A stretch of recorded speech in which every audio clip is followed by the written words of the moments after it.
Welcome everyone to the Realty Debate on India's top cities. Each week, starting today, we will bring you the key highlights of top cities of the country and get a perspective on its real estate from all stakeholders, developers, consultants and brokers. At what pace are developers launching new projects? Which are the best performing micro markets? How are sales doing? How are prices moving? And how will they counter a general gloom-doom scenario staring at us?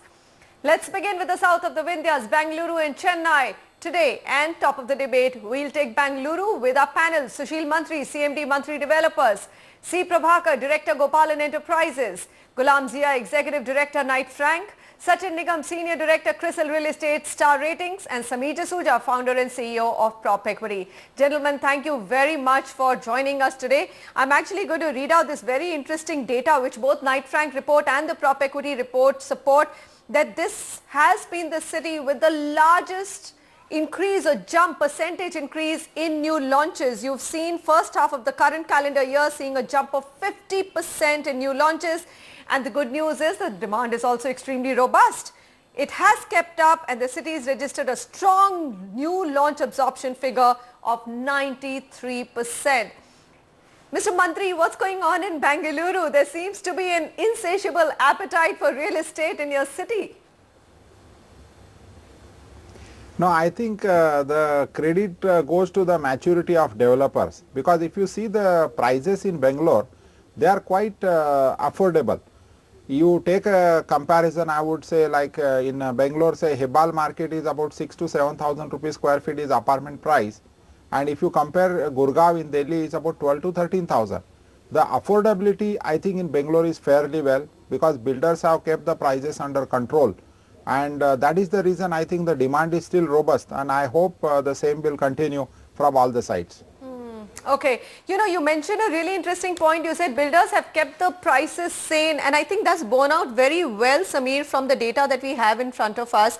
Of course, we'll get to the micro markets. Sushil Mantri mentioned Hebbal. It's been one of the biggest performers in terms of price appreciation and also new launches. Overall, 10%, that's the average that Bangalore is looking at, a good steady sort of a market? Yeah, I would agree with you, because I think Bangalore, first of all, is an end users market, and very little investment kind of investor class is there as such, although I can definitely feel that there's a huge investment class that got originated in Bangalore over the last 3-4 years, especially with respect to developments that were being sold near the airport area. And Hebbal and Yelahanka, classic examples of that, where prices have run away also because of a lot of investment going there from investors other than end users. But rightfully so, I would say, because of the main reason is that a large amount of employment generation is happening over there, thanks to, say, the Manyata Tech Park. Also, the airport has got, the city's got extended, and that's the most emerging real estate destination of Bangalore, closer to the city and close to the airport. So whenever a micro market or a region like that emerges, it does see a lot of action, sees price appreciation, and I think all the eyes are set in those two regions compared to the other parts of Bangalore. All right, so we'll come to the micro markets a little bit later. Overview, Mr. Gopalan. Sushil Mantri says the reason is that, developers have kept a certain quality and prices haven't gone up so much. Prices have been rather sane, and that's perhaps the reason why Bangalore continues to exhibit such robustness. Is that correct? Yeah, Manisha. In fact, Bangalore has been the best performing markets in the country, by and large, because we have been consistently delivering projects, completing the projects on time. There is as a possession guarantee which the builders are able to provide now. But more so, there is a balance development in residential, commercial, SEZ and retail which is going on, as well as social infrastructure, which has built a good macro climate for investment as well as for living. That has really helped the city have a steady growth in the past few years. All right. Sachin, what do you feel? The one big point that we've also discussed on this show, now NCR, almost every day we look and it just doesn't happen. Bangalore, Mr. Gopalan says, is very good on delivery. Do you think that the 3 years parameter where, the comfort that the buyer has, he will get his flat in 3.5 years is a big driving factor for buyers? Yeah, it certainly is, because that's one of the things that the buyer looks, because it also depends as to what kind of market it is. Now in Bangalore, as somebody mentioned, is a end user driven market at this point of time. And for an end user, the delivery and the possession of his flat is a very, very important aspect in his decision making. And when he sees that comfort coming through in terms of getting the projects, possessions of them, then that obviously leads to a good feel-good factor through the market. We keep reiterating the point, Ghulam, that Bangalore is a end user market, but more and more I'm beginning to see that there is an investor class also emerging in Bangalore. It's really not just, when you say end user, yes, it might be an IT professional who owns a home and would like to invest in one home. It may not be the way flats are sold in North India, through intermediaries, through brokers, large commitments, channel partners, but would it be that easy to define Bangalore as a completely end user market? Well, to begin with, let's look at the consumer profiling. As we spoke about, it's essentially driven by the demand coming out of ITS industry. And this is one industry which is very, very professionally driven, and hence the kind of people who are the end users, the buyers of the property, are essentially end users and professionals who want a certain way of how the whole transaction is handled. What I'm trying to do is to differentiate the market of Bangalore with, say, an NCR or the rest of the country, where the buyers are of different types. I'm talking about industries coming from, say, for that matter, say manufacturing as one sector, or say NCR would be driven hugely by the policymakers, the administrators, etc., who are the big chunk of buyers. Unlike all that, here is one sector which is more of professionals, and hence the transactions reflect that aspect of that. And second thing is, look at the size of the market. It is not hugely overboard. Like for example, in Bangalore, you still look at about 30,000 housing unit sales per year, vis-a-vis Delhi, which boasts of close to 100,000 units in a year, which also gives a very wide range of buyers once again. And one more point, and the culmination of my dialogue, of my argument, is that this is one city which in last couple of years has done a lot on improvements on its infrastructure. How it helps is that the land values have remained under check. So going from one point to the other, if there is a good road network available to you, the land values will obviously be compared from one corner of the city to the other, which will have the whole land, which is a major input into construction of real estate, under check, which also obviously reflects into the price of the product. And if the price of the product has remained, say, about 150 or 200 basis point upwards of your inflation rate, then it is not one market which is very, very punter driven or very high risk driven market. It's a very stable market. So ultimately, the only point I'm trying to drive across is perhaps Bangalore is the most matured market of India, and hence the prices have remained under check, and hence investors don't find that they can't make a killing in a day and try to pull out the next.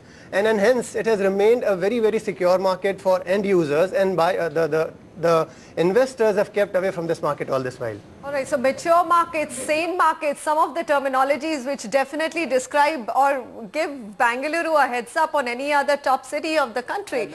I'm sure there are some rough spots there. I mean, I'll come to the infrastructure a little bit later, but you go ahead, Sameer. Yeah, I'd like to make a few more important points. One thing that we haven't discussed is the highest amount of FSI is also in Bangalore.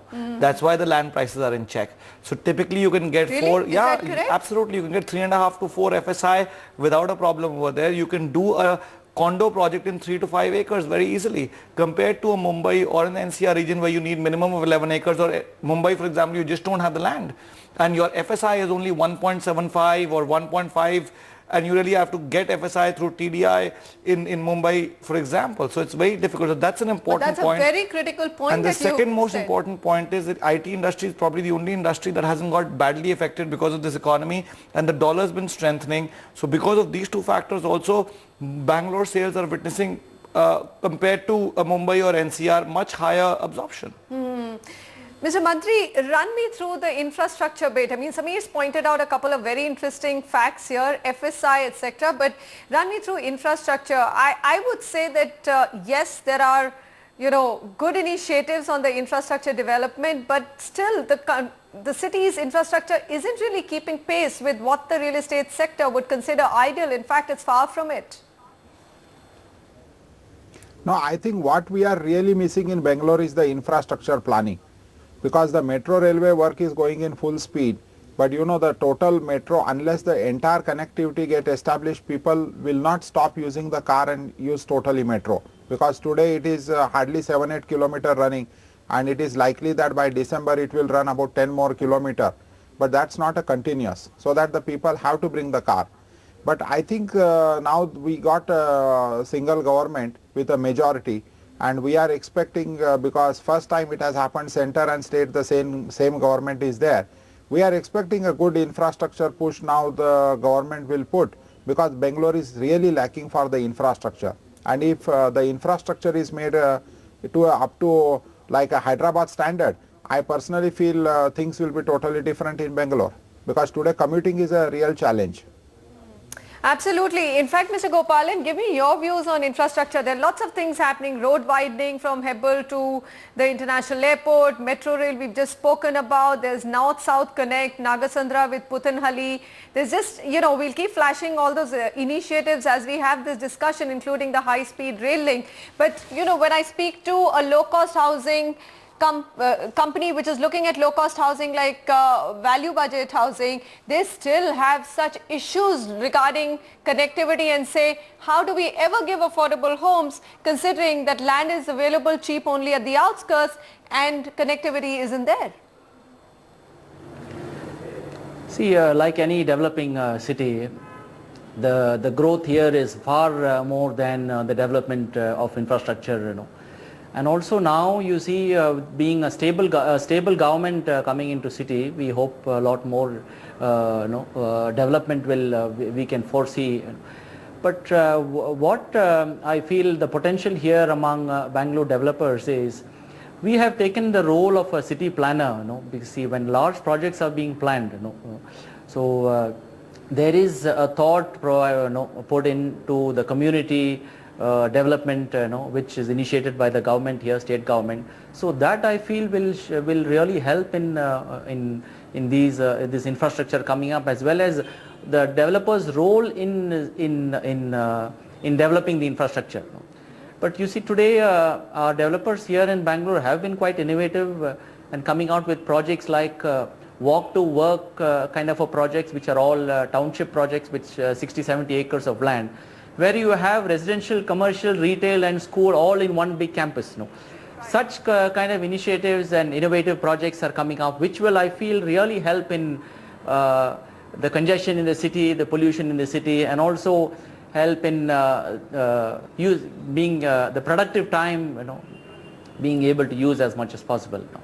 Fair enough. So If lots people of points emerging travel, for Bangalore. yeah. Even this, walk to work concept. Gulam, just give me a sense in terms of the key areas which Bangalore is right now missing out on. Infrastructure seems to be still a gap, but do you think that the government, as Mr. Gopalan mentioned, a far more stable government with no disruptions could actually get that also on a high speed? Well, as I said, infrastructure initiatives are already on the roll. And this, like if I pick up the point which my colleagues on the panel have been making, that it is happening in spite of two different governments at center and the state. So for once, if we have both same party managing both these forts, then I'm sure there'll be much more pressure, much more thrust on developing these infrastructure initiatives.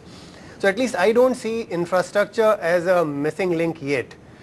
If I compare the Bangalore of today with what I have seen, say, about a decade back or even half a decade back, people used to dread to go towards Electronic City or the old airport side, which today has changed drastically. In fact, Electronic City is a new emerging location because of improved infrastructure, because of improved connectivity and so on. The gap, however, I would nonetheless focus on is availability of cheaper land. What we're talking about is still something which can give you land inputs for doing a product of about 3,500 rupees a square feet, which is kind of an average price across Bengaluru. But then if I'm talking about doing something for say 2,000 rupees and under 2,000 rupees, an apartment for 10 lakh rupees or say 15 lakh of rupees, etc., that is still a tough task, and for which obviously you have to go towards farther ends of the city, and connectivity has to actually reach those areas. But having said that, we at times end up talking a lot about affordable housing without taking the whole context in mind. Like if I talk about the city where I come from, Mumbai, you have to look at the stark contrast here. On one end you have 100,000 rupees a square feet as a price. On the other side you're talking about catering to that 2,000 rupee market, which is once again the same affordable housing limit in Mumbai as well. And here the problem is much more enormous. So cities like Bangalore, etc., we still are talking about a price band of 3,500 rupees thereabout, which is not too bad from affordability perspective. You're saying that Bengaluru hasn't become so unaffordable that we need to, harp about the affordable housing segment just yet, but then there is a big missing link. 10 to 15, 25 lakh homes are going missing as land prices are becoming expensive. And like we just told you, Bengaluru overall price appreciation has been 10% if you compare 2012 first half to the second half or the first half of 2030. We're going to be back in a moment. We're going to look at the micro market picture and tell you which, according to our panel, are some of the hottest markets in Bengaluru and what's going on in each of these markets. You're watching our real estate debate, which is city specific, getting you larger and broader perspective on some of India's top cities. And of course, the kickoff is with the city which is at the top of the pie, Bengaluru.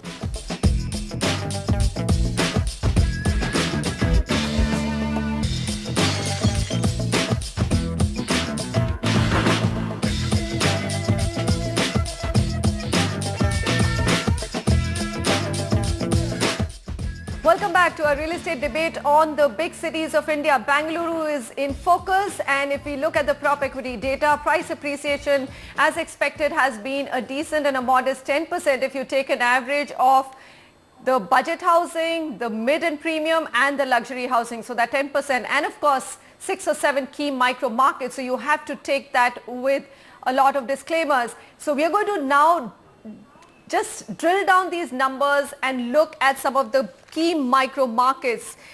Northeast, Whitefield, Hebbal, Northwest, Yelahanka, you have Southeast, Electronic City in Hosur Road, ORR and Marthahalli, and the Southwest, Banarghatta Road. The numbers will come on your screen, but if I look at just the change, it's clearly been Hebbal, 34% increase, followed by Yelahanka, 17%. Sameer Jasuja, I was very surprised to see this data. And Whitefield, of course, is a far more modest number. One would think everybody wants to buy in Whitefield. That's not the case. Yeah. I think it's a very price sensitive market. If Hebbal and Yelahanka are cheaper, offer you better quality or equivalent quality, people are willing to also look at those markets. So first of all, you have to compare a Whitefield and Hebbal and Yelahanka to a market like the golf course extension or Dwarka Expressway in NCR region, or in, for example, if you're looking at Navi Mumbai, you have to look at the Kharghar area and all that. These are emerging micro markets where the good part is that employment generation has happened. So that's why maximum number of new launches are happening, maximum amount of absorption is happening, and developers are raising the bar by launching one luxury project after the other and taking the primary prices up. So I would say that yes, you have to take these appreciation figures with a little bit of pinch of salt, because if you were to go out in the market to resell your unit, you may not witness this kind of appreciation. So Bengaluru as a market also has now a gap between new launches and resale prices? Absolutely. I would say in certain micro markets, and only those micro markets with respect to the ones that are close to the airport area, where there's a lot of investment that went in over the last 3-4 years and a lot of appreciation happened. And then this market, this is becoming the central-most market or the most emerging market over the next 5 years. This will be probably one of the best markets to stay in. Whereas Whitefield has been an established market for the last 10 years. So not much action happening over there. It's already a secondary market, I would say. So if you see overall Bangalore appreciation 10% is because secondary markets over there are end user markets. They're linked to inflation. There's not too much happening over there, and the prices are being driven by new markets which are offering better potential. Sushil Mantri, would you agree with that? I also see a JLL report which identifies Whitefield as one of the hotspots of future real estate markets to invest or buy into. What would you have to say in terms of key micro markets, which are the ones that one should keep a close eye on? No, I personally feel Whitefield is definitely an old established market, but if you see all the where IT companies are there, more the growth we are observing. Now if you take it as South Bangalore or Whitefield, and because of now the ring road, nice ring road taken place, Electronic City has become very convenient for Kanakpura road. That is also growing in a big segment because the metro connectivity is getting established there. So I would say in Bangalore about 4 or 5 packets are there where the demand is definitely very good, because looking to the possibility of the IT companies as well as the metro connectivity or highway connectivity. So you're laying your bets on Southeast. We're talking about Electronic City. You said Hosur, ORR and Marthahalli. Would that be your pick, Mr. Mantri? Yeah, absolutely right. Mr. Gopalan, what do you think? I mean, if you were to look at some of the markets, I'm just looking at, of course, this is crunch data of first half of 2012 vis-a-vis first half of 2013. Yelahanka and Hebbal seem to emerge both the biggest markets in terms of new launches, also in terms of price appreciation. See, Manisha, Whitefield primarily focuses on the mid-market segment, catering more to IT employees, ITS employees buying houses in and around that area, which is a very large segment. Whereas Yelahanka and Hebbal Junction have some signature properties, so it is catering to a very high-end segment by and large. But I feel as an investment-wise, there is a lot of future in investment in Whitefield, because Whitefield, though it is a self-contained sector, there is a possibility of growth towards Old Madras Road as well. So there is an extension of Whitefield, you see it coming towards Old Madras Road, where big, large new projects are coming up. Also the rental income, when you see in Whitefield area, coming from ITS companies, have been fairly good. So that I feel is a very stable market. Whereas Yelahanka and Hebbal also is more for signature building, people who are looking at larger prime properties in the city. An extension of Sadashiv Nagar in that area is what my take on this market. Sachin, what's your take? Would you agree that Whitefield still cannot be dismissed? It's a market that you need to keep a close eye on. Amongst all the markets that we are speaking about, where would you put your money? Well, I think to answer your question, I think you can't write off Whitefield, and it's an extremely well-established market. It has the infrastructure all around it. There is a clear woe of office spaces all close by and everything. So it's got a lot of things going on for it. And I think my personal view is that you can't compare Hebbal Junction or Yelahanka with Whitefield, because they are at different stages of life cycle, if I may use that word. These ones are the ones which are emerging, whereas Whitefield is already established. So it obviously caters to different segments as well. And at the end of it, any micro market for that matter will grow on account of economic activities in and around. And that would also mean connectivity and various other things. And that, in that sense, Whitefield is very well established, and so are Yelahanka and Hebbal in terms of the various new initiatives that are being taken for those markets.